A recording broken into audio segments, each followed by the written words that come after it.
Fala galera, esse vídeo aqui é a segunda parte de um outro que eu já soltei aqui no canal a respeito das ferramentas que são interessantes um profissional de DevOps ou SRE conhecer para você começar a dar os seus primeiros passos na área ou até para você se desenvolver mais nessa área. Então tem algumas ferramentas que eu venho trazer aqui. Se você não viu o primeiro vídeo ainda, eu vou deixar um card aí e você pode assistir lá depois que você assistir esse, não tem problema.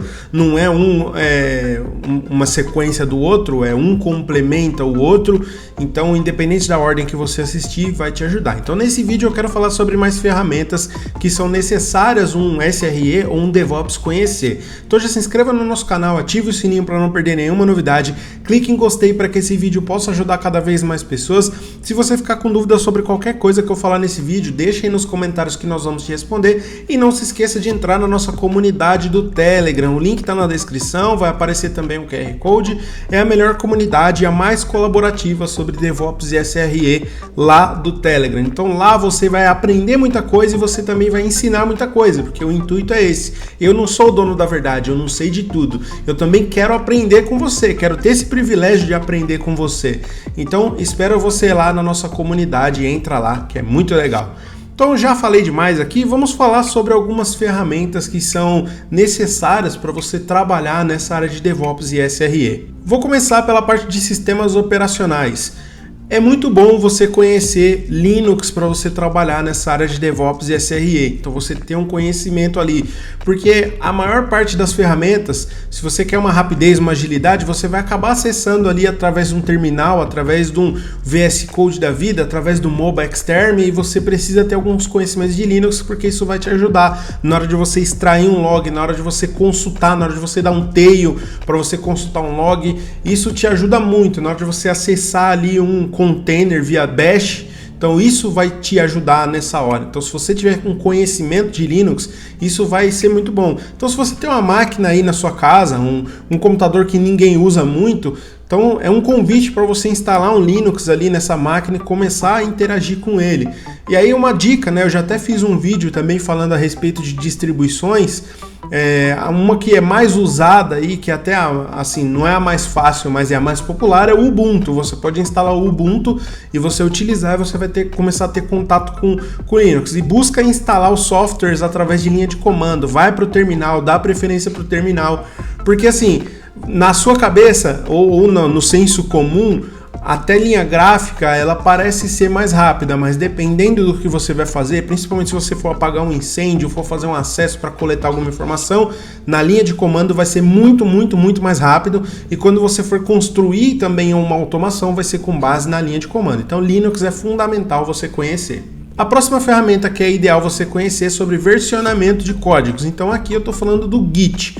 O Git é uma ferramenta também que ela é muito utilizada, porque se você trabalha numa empresa que tem um ambiente de microserviços, vai ter muito deploy, vai ter muita atualização. Algumas são manuais, mas algumas são via esteira. E aí sempre essas atualizações elas são baseadas em códigos que estão armazenados em um repositório de versionamento, como por exemplo o GitHub. Tem algumas empresas que utilizam o GitLab, mas você conhecendo o Git, você vai ter conhecimento para você saber alterar um código, dar um commit, você vai ver o que foi a diferença de um código para o outro, o que um faz, o outro não, se commitou um código ali que está errado, uma informação, como é que você faz para dar um checkout e voltar para a versão anterior.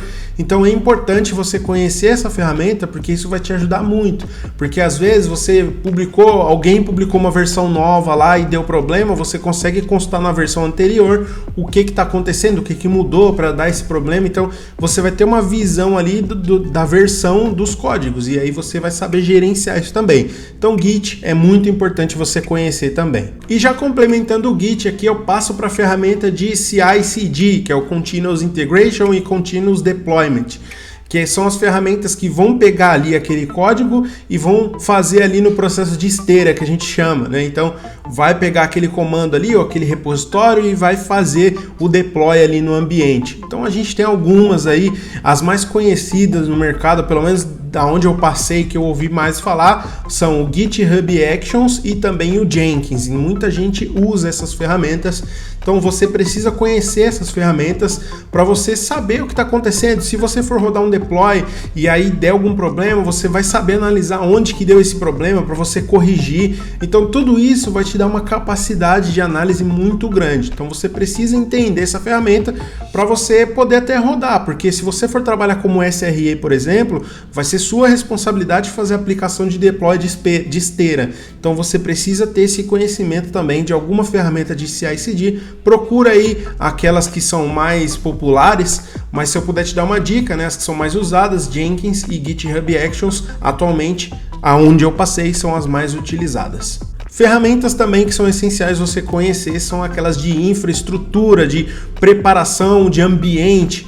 Então a gente tem algumas aí que podem te ajudar na questão de provisionamento de ambiente. Então a gente tem o Ansible, que você consegue construir ali como se fossem receitas em arquivos YAML e executar, ele vai arrumar a infra ali da forma que você precisa. Se você precisar escalar ela para algum determinado período, ele vai aumentar a sua capacidade de infra e depois ele vai reduzir tudo de forma automatizada. Então você não precisa ficar sempre entrando lá na nuvem, entrando lá no software e mexendo manualmente. Você pode construir automações através do Ansible e você utilizar uma interface mais amigável para você, como por exemplo um AWX, um Rundeck. São ferramentas que vão te ajudar a executar aquelas playbooks que você construiu dentro do Ansible e vai te ajudar a fazer uma gestão dessa infra. E também a gente não pode esquecer do Terraform, que é uma excelente ferramenta para você fazer gestão de ambiente em nuvens diversas, principalmente. Então, se a empresa que você trabalha tem ali o Azure e tem a AWS e você precisa construir ou fazer alguma configuração para ambas, o Terraform vai te ajudar, porque ele vai ter essa integração com as duas aí ou com mais nuvens. Então é uma excelente ferramenta. Então você precisa conhecer essas ferramentas de provisionamento de infraestrutura. E também ferramentas que são extremamente importantes são as de observabilidade, de monitoramento. Então aqui eu estou falando do Prometheus, eu estou falando do Grafana, do Zabbix e várias outras ferramentas, né? O Elasticsearch. São ferramentas que vão te ajudar no monitoramento. Então, as pessoas perguntam algumas diferenças do que é um analista de infra para um SRE. Então, essa é uma delas. O analista de infra é aquele cara que ele só se preocupava com a infraestrutura, se estava topando HD, se estava topando memória. Hoje, no SRE, como ele é um profissional mais completo, além dele monitorar a infraestrutura, que é muito importante, ele também vai monitorar a aplicação. Então, você vai ter ali alertas, você vai ter ferramentas que vão te dar essa visão. Então, por exemplo, às vezes você vai ter um erro acontecendo numa aplicação que não necessariamente vai estourar a memória, vai ser estouro de HD, pode ser a própria aplicação que está recebendo uns bad requests ali, você precisa identificar isso. Então, como que você vai identificar se é a aplicação que está com problema? Onde que está com problema? Com essas ferramentas de observabilidade. Se você tiver um Elasticsearch, você vai ter esse banco, é um banco de dados de log, você vai conseguir acompanhar ali o que está acontecendo nessa aplicação e reportar os donos da aplicação com mais agilidade. Então, você vai ter essa visão ampla da infra e também da parte de ferramenta, né? da parte da aplicação em si. E além disso, né, com essas ferramentas, você vai ter muito mais agilidade para você resolver problema, porque o papel da SRE é deixar o ambiente mais disponível possível. Então, você tendo alta disponibilidade, quer dizer que o trabalho está sendo muito bem executado aí nessa parte. E você também terá ali as famosas alertas. Com essas ferramentas, você consegue de uma puxar para outra, né? Aqui até as pessoas já falaram para mim, Renato, qual que é melhor, os Zabbix ou Prometheus?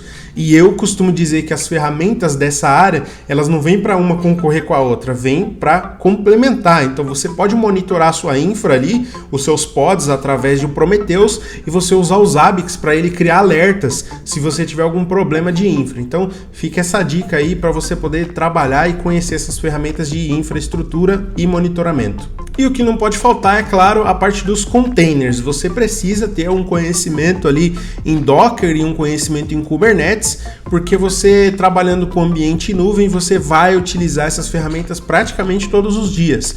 Então, deu algum problema na aplicação ali, você vai precisar acessar um cluster, e aí se for um cluster Kubernetes, você vai precisar conhecer os comandos ali para você poder ver como que está a saúde do pod, a saúde da infra, coletar um log, você vai consultar um YAML se deu algum problema, você vai dar um describe ali para você entender os eventos, o que está acontecendo. Então são ferramentas que vão te ajudar bastante nesse sentido. Então você precisa conhecer também containers e a parte do Kubernetes, que é o orquestrador ali desses containers. Isso vai te ajudar muito nessa área e é fundamental você ter esse conhecimento. E por último, nuvem. Se você for trabalhar numa empresa que utiliza o AWS, o Azure ou o GCP, você precisa ter conhecimentos naquela nuvem para você saber operar, você saber o que está fazendo ali dentro. Então você precisa ter conhecimento. As mais utilizadas, em primeiro lugar, é a AWS, em segundo vem ali a Azure. E a Google ainda, ela demorou um pouco, né, para sair e começar a oferecer esse tipo de serviço, então ela ainda está ali em terceiro, mas a AWS é disparado, em segundo lugar vem a Azure. Então vale a pena, né, você começar a pensar em estudar essas duas nuvens aí para te dar um conhecimento legal nessa área. E galera, aqui vai um bônus para vocês. Eu sei que é muita informação, parece ser muita coisa, e às vezes o que eu vejo, muita gente chega em mim e fala, mas eu não tenho dinheiro para pagar uma nuvem lá mensal, e aí a pessoa fica travada, ela só quer fazer na nuvem. Galera, você pode montar um ambiente local. Se você tiver uma maquininha lá parada, que você pode instalar o Linux, você consegue instalar o Terraform, o Prometheus, o Zabbix, o Grafana, o Git, todas essas ferramentas que eu passei aqui para vocês. Você consegue montar um cluster ali em Kubernetes utilizando o Minikube ou utilizando o K3D. Ferramenta para isso é o que não falta. Você não precisa se prender à nuvem, porque basicamente o que você vai aprender nesse ambiente local, quando for para a nuvem, você vai fazer a mesma coisa. A diferença é que em vez de você estar mexendo num VirtualBox, você vai estar mexendo ali no painel da nuvem, né? Assim, é claro que aqui eu simplifiquei ao máximo, mas o importante é você ter o conhecimento dessas ferramentas, porque você não pode se travar só porque você não tem acesso à nuvem. E aí também sobre nuvem você consegue alguns acessos aí da parte de estudante, que não vai gerar nenhum custo, é só você ficar atento ali à quantidade de horas disponíveis que tem para você utilizar, mas isso não pode ser um impeditivo para você. Poucas vezes eu utilizo nuvem. Eu tenho uma maquininha ali atrás, que é um desk, que está com Linux, que inclusive é o que eu utilizo para fazer as aulas. Isso não me impede de fazer nada. Então, assim, eu continuo aprendendo, continuo correndo atrás. O que você não pode dar é desculpa. Então, se você tem como você fazer esse estudo, não é a nuvem que vai te impedir de aprender. Porque, na minha visão, a nuvem é a última parte ali que eu diria que seria necessário você aprender, porque você tem que ter o conhecimento das ferramentas e por último você vai pegar a nuvem. Então fica essa dica aí para você. Se esse vídeo te ajudou, se inscreva no nosso canal, ative o sininho para não perder nenhuma novidade, clique em gostei para que esse vídeo possa ajudar cada vez mais pessoas. Se você ficou com qualquer dúvida do que eu falei, deixa aí nos comentários que nós vamos te responder e não esqueça de entrar na nossa comunidade do Telegram, link na descrição, vai aparecer o QR Code, é a melhor comunidade sobre essa parte de DevOps lá do Telegram. E também, pessoal, queria avisar vocês que o nosso e-book, o Guia do DevOps e SRE, está com 50% de desconto, mas é por tempo limitado porque tem uma quantidade certa lá e está quase acabando. Então corre para garantir o seu, vai aparecer um QR Code também, o link está na descrição do vídeo, então garante, porque esse e-book ele vai te ajudar muito a dar os seus primeiros passos, vai te ensinar ali o que as empresas acham necessário, como se portar numa entrevista de emprego, como vender o seu peixe numa rede social, como que você se comporta nessa área, o que as empresas julgam importante uma pessoa possuir ali de conhecimentos, tanto as chamadas hard skills e soft skills, então tem tudo lá para ajudar você a dar esses passos aí nessa área, beleza? Então muito obrigado a todos vocês que assistiram o vídeo até aqui, até o próximo e tchau!